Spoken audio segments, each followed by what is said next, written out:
अस्सलाम वालेकुम। ये हमने वाटर टैंक की जो है ना इंस्टॉलेशन कर दी है। ये सारे पैप हमने 1.25 इंच के लगाए हैं। साथ में मोटर की फिटिंग भी करनी है, जिसके लिए हमने नो रिटर्न वाल भी लगा दिए हैं। 1.25 इंच होगा ये। इसके नीचे ये हमने मोटर के साथ में अटैच कर दिया है इसको।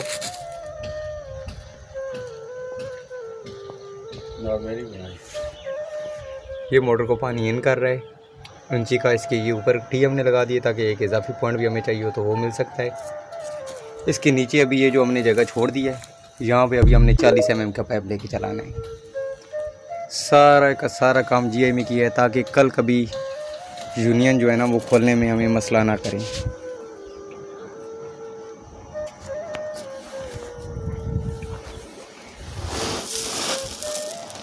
ये हमारे इंजीनियर साहब हैं, इंजीनियर कैसर इमरान साहब। ये इस घर का काम करा रहे हैं। इन्हीं के मशवरे के ऊपर हमने ऐसा काम किया है ताकि कल कोई मसला ना हो जाए।